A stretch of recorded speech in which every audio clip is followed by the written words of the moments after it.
celebrate P.O.W. MIA Day, and we have Mr. Jackfert here from World War II. He was captured in Mindanao, and he worked on details there until he went to Japan, where he went to the Kawasaki camp, #2, I believe.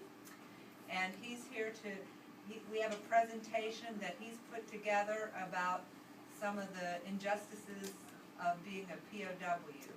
And you're welcome to ask him questions when we're done.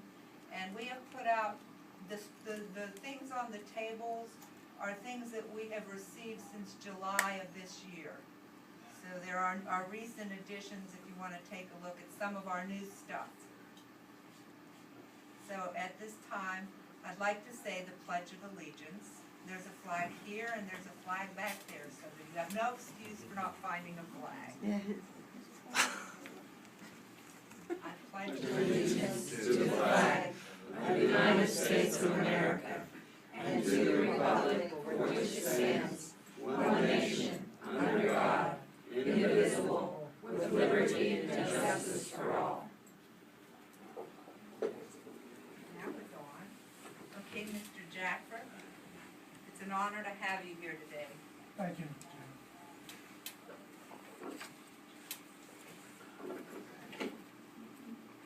It's a pleasure for me to be here today to commemorate National P.O.W.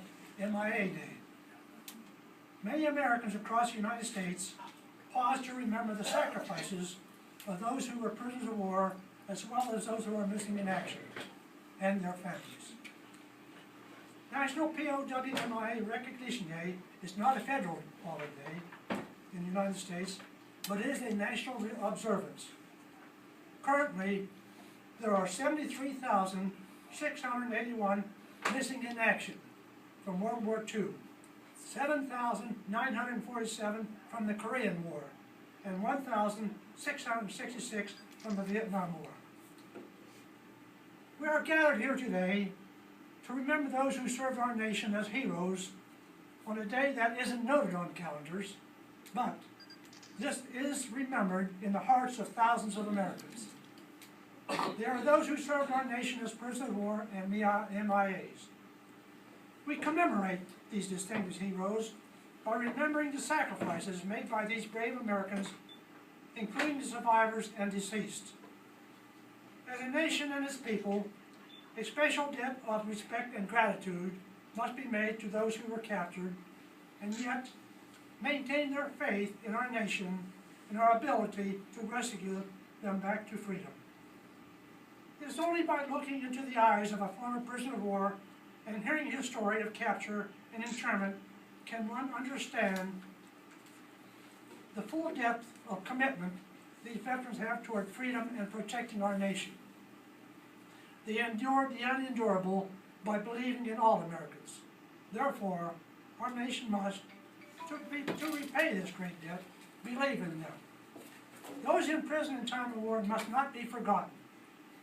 It is on special days like today that we are given some understanding of the terror and dedication to life that these great Americans endured in the service of our nation. Everyone who has worn the uniform and fought the battle understands the nature of sacrifice. They did so while interned, and many were victimized by brutal torture. This was the fate of all prisoners of war, whether it was World War II, Korea, Vietnam, or any of the following wars. Their untold suffering haunts them even today. I want to follow this up with some information not known by the general public in the forces that defended the Philippines. It relates to sacrifice, abandonment, and accomplishments of the troops that defended the Philippine Islands during World War II. The United States acquired the Philippine Islands in the year 1898. Such an acquisition meant that the United States had responsibility to defend that island by stationing defense forces for this purpose. There was great dependency on the Philippines Constabulary and the well-trained Philippine scouts for this purpose.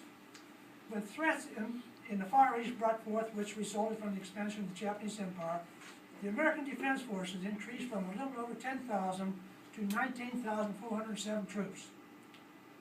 The poverty in modern weapons, or in more than one case, the actual and abject lack of them, has its roots here in America.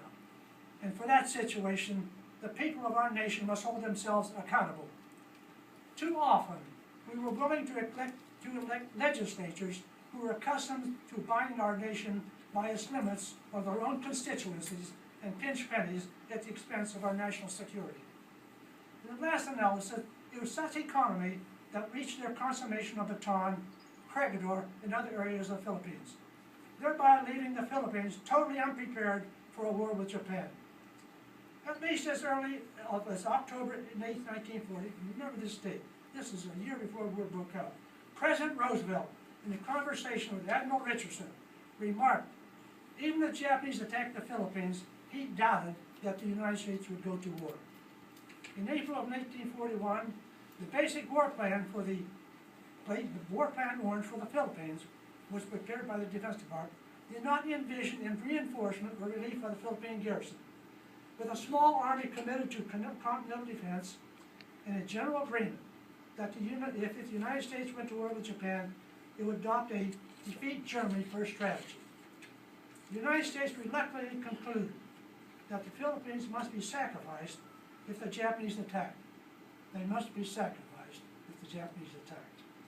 The invasion of the Philippines was initiated on December 8, 1941 by the Japanese forces by bombing the airfields and then landing at various spots in the Philippines.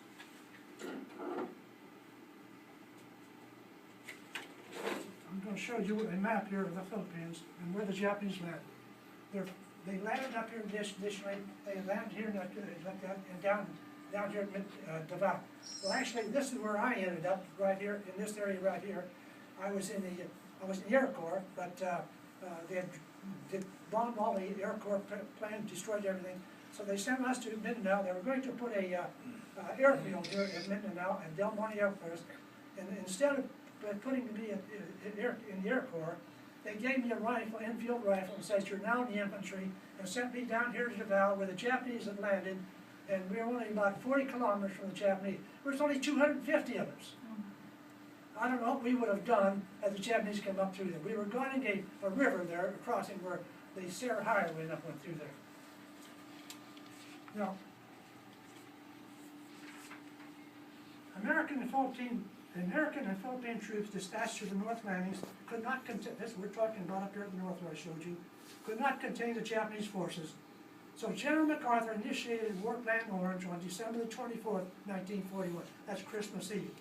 And we evacuated Clark Field Railway Station to Bataan on December the 24th of that day, of that year. Where all troops evacuated to Bataan and set up defense positions. At this time, the War Plans Division, headed by General Garreau of the Department of Defense, was requested to set up a program for relief of the Bataan garrison. In other words, they had asked the Defense Department, can you help us over here? Subsequently, a memorandum was submitted to the Chief of Staff and came up with the following conclusion. 1, that the forces required for the relief of the garrison cannot be placed in the Far East within the time available. 2, the allocation to the Far East of forces needed to regain control of the garrison would necessitate an unjustifiable diversion of forces for principal theater, the Atlantic. Remember, we were in World War II. We were with Germany at that time, wondering what was going to happen there. The Defense Planning Division then recommended that operations for the relief of the Philippines not be undertaken. They abandoned us right then and there. This memorandum was dated January 3rd, 1940, and we weren't even totally gone into Bataan at that time. We were still trying to evacuate from Clark Field and north and south. So they abandoned us right there. We were abandoned by our own government. Prior to the time of complete withdrawal of the Philippine garrison, essentially, these troops were abandoned to the fate which you will see on the screen in a few moments. The Batak line of defense was set up on January the 10th, 1941 on Bataan, the first line of defense. Then General MacArthur sent a memorandum to the troops on January the 15th, 1942. Now mind you, this is 15 days, almost 15 days after they said that we cannot support you in the Philippines. And he said, General MacArthur sent a memo, he said, just 2 weeks after receiving the bad news, he stated that thousands of troops were on the way, hundreds of airplanes and other resources were on their way to support the Philippine garrison. Whereas he then and there well knew that the troops had been abandoned by the Defense Department. However, this small group of Phil-American troops distinguished themselves in holding out on Bataan and Corregidor for 4 months. They courageously defended the Philippines. They were hungry, debilitated, lacking in medical supplies, and with no hope of relief. Disease and starvation, rather than military conditions, created the conditions on which they had to capitulate.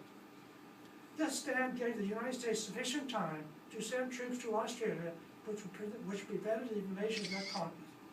These defenders, according to historians, may have shortened World War II at least 6 months. The following segment of our program, which you'll see in a minute, reveals the fate of American prisoners of war under the Japanese military. Altogether, there are 27,465 American prisoners of war under Japanese jurisdiction.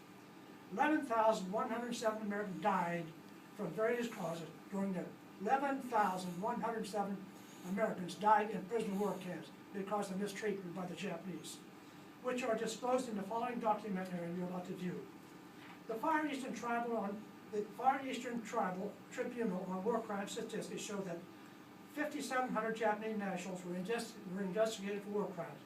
920 were executed. 475 received life sentences, and 2,944 received various prison terms.